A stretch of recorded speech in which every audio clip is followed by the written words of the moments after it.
আমার এখানে 50 শতক জমি আছে। লোক দিয়ে না গেলে 4.5 থেকে 5,000 টাকা লাগতো।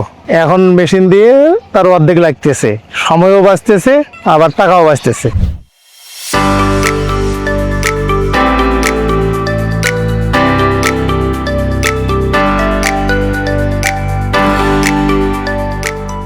কৃষিকে যান্ত্রিকরণ করার লক্ষ্যে এসিআই মোটরস বরাবরই মাঠ পর্যায়ে কাজ করে আসছে।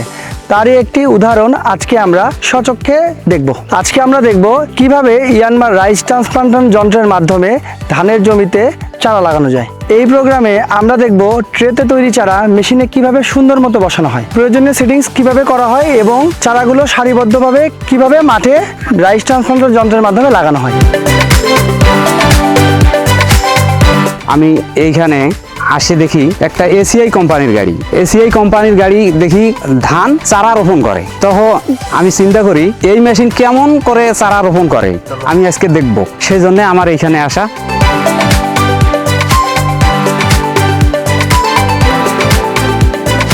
এই মেশিন দিয়ে ধান লাগানোর জন্য প্রথমে আমাদের ভালোভাবে ট্রেতে চারা তৈরি করতে হয়। তারপর যখন চারাগুলো বড় হয়ে যায় যখন একটা স্তর হয়ে যায়, তারপর যখন আমরা এই চারাটা নিয়ে যেয়ে মেশিনে বসাই দিই।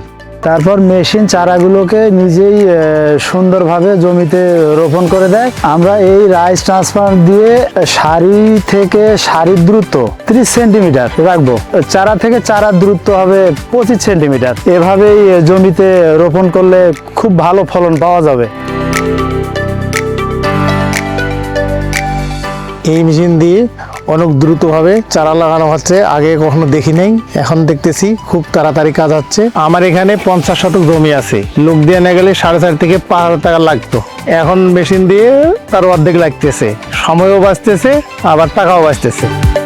আরও একটা সুবিধা সেটা হলো সারিগুলা খুব সোজাভাবে লাগানো যায়। সার দেওয়ার জন্য খুব সুবিধা, এমনকি সার জমিতে কম লাগে আর সারি থেকে সারির দূরত্ব বজায় রাখা যায়। এতে আমাদের জমিতে ঘাস নিড়ানি দেওয়ার সময় খুব সুবিধা হয়। আমাদের মতো কৃষকের সামনে এই প্রযুক্তি তুলে ধরার জন্য এসিআই মোটরসকে অনেক অনেক ধন্যবাদ।